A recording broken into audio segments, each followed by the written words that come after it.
Everybody, it's Zaria here. So, people are this week joining the Overcome Emotional Abuse program. And one thing that is coming up for people is thinking, do I matter enough to join this? So, I want to talk about you mattering because so many of us have gone through so much hell in life. So, do you overfunction in the world where you do so much for others? You're on the ball, you're thinking about them, you're caring for them because inside you don't feel like you matter? Or are you somebody who underfunctions, who struggles to get things done because you just don't feel like you matter? I'm going to share with you a few things that have contributed to that sense in ourselves that we don't matter. And I want to invite you to come and check out the Overcome Emotional Abuse program to wire love and care and goodness into all of these parts of ourselves. So, did you in childhood have some sort of neurodiversity? Like, as a kid, I was weird, I was different, I was one of the kids who was taken out of class.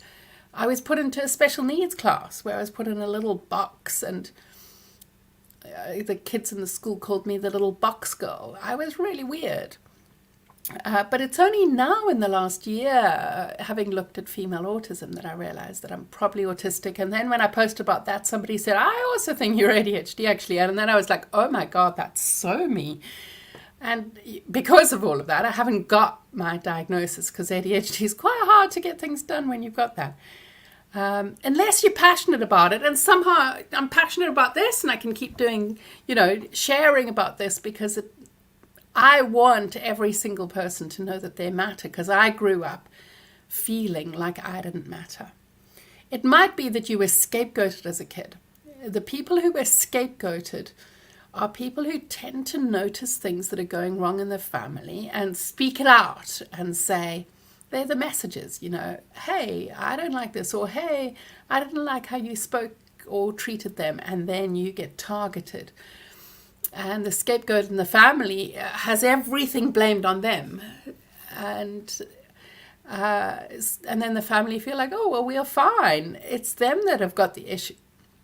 In family systems therapy, they say that often if there's a lack of emotional processing, one person will often get targeted as scapegoated. And that was me. My sister once said to me, you were the black sheep of the family. And that's exactly how it felt, and it made me feel like I don't matter.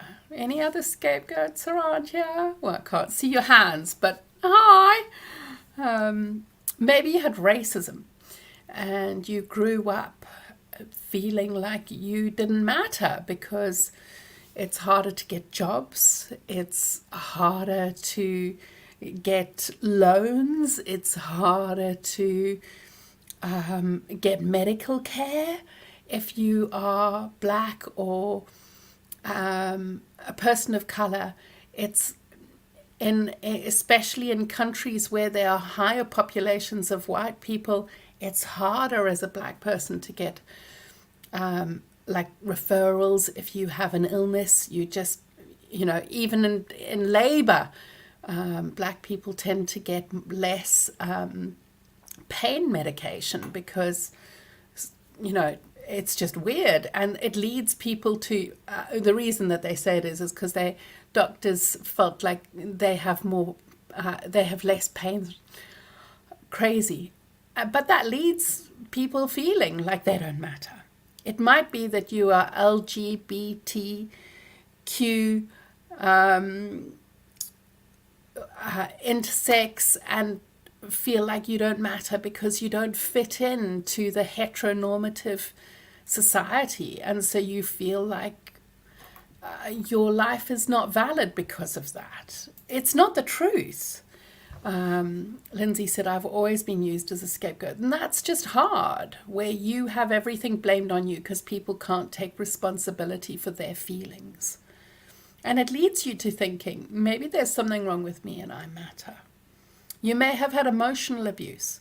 There are many people in the program and the workshop who have not had physical or sexual abuse, but they have had either emotional abuse or emotional neglect. Emotional abuse looks like things like, oh, if you don't shut up, I'll give you something to cry about. Emotional neglect looks like just ignoring everything you feel because you want to be happy, nice, sweet, kind, and just a complete negation of everything emotional underneath it. And then it makes you feel, I don't matter. It makes you feel like what you're feeling doesn't matter and you don't matter. You might have got bullied at school. I got a lot of bullying. Weirdly, last week I suddenly thought, I wonder how my childhood bully was.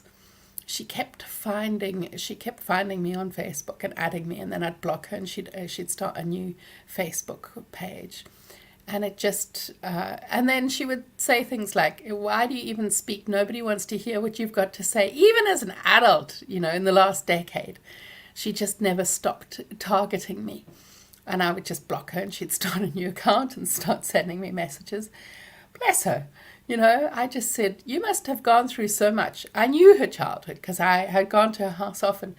So I knew that she had gone through a lot, but I just knew that I didn't deserve it. But it did make me as a child really feel like I don't matter.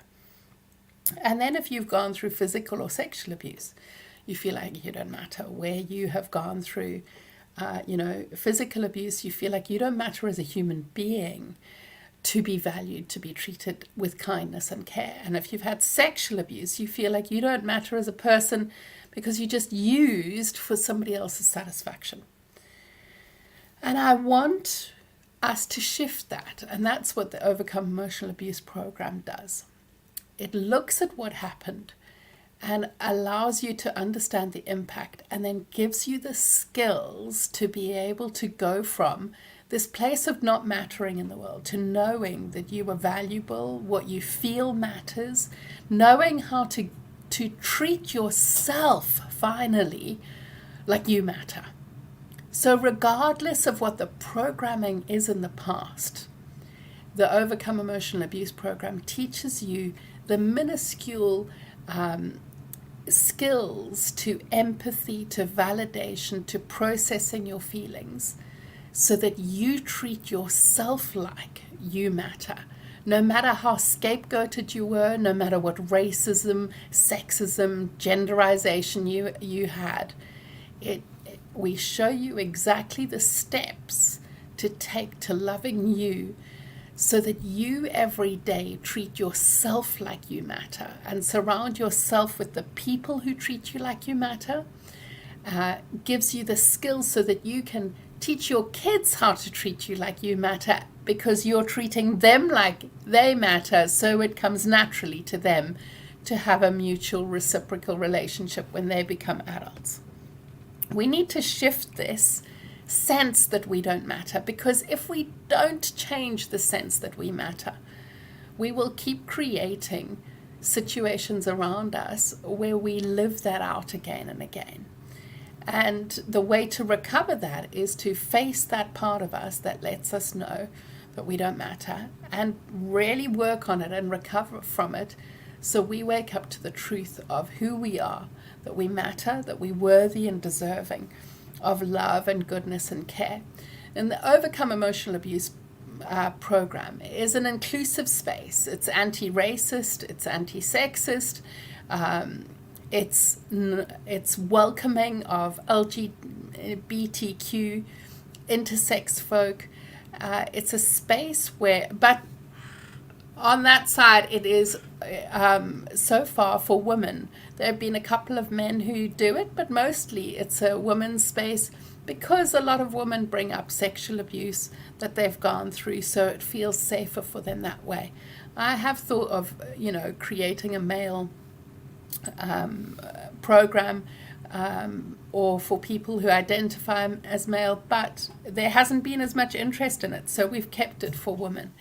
And so my priority in when you are recovering from things in life that have made you feel like you don't matter, we often we feel unsafe in the world, so we deeply need a safe space to be able to unravel what happened and grow the skills in ourselves so we feel safe, so our nervous system feels safe, so our brain feels safe, our emotions feel safe, and we can make right choices in the world that honor us because we're in tune and in touch with ourselves. So if you are wanting to come and join us and you've got any questions about the Overcome Emotional Abuse program, or you know that you want to join us, this is the link. And just send me a message on Facebook if you've got any questions about it, or share in the comments now. And I'm happy to answer you. I want to answer every question that comes up so that you can make a choice that's clear and honoring for you. You don't have to have done any other work with me before to join the Overcome Emotional Abuse program. This is my signature program to be able to support you in growing the skills to love so that you know that you matter every single day. For those of you who want to ask me a question, that's the link to sign up, restoring.love/Overcome Emotional Abuse program. But if you would like to come along and have just chat with me, right now I'm going to go onto Zoom, and you're welcome to come and join me. I'll just put the link there for the Zoom. That's the Zoom, restoring.love/Zoom. And you can click on that. I think that it is in the comment above. But if you just type that into your phone, restoring.love/Zoom, and I'll pop over onto Zoom so that anybody who doesn't want to write publicly, you can come and ask me privately any questions that you have about the program, and I'd love to answer. More than anything, I want you to know that you matter, and you deserve to be around folk who love you and care, and I want to teach you how to do that so that you can cherish yourself, love yourself, and become your own best friend so that everything thrives in life. So I'm going to leave the call now and then pop along to the Zoom call. Those of you who want to sign up, there is the link. Remember, you matter, and we'd love to see you in the program. Sending you love.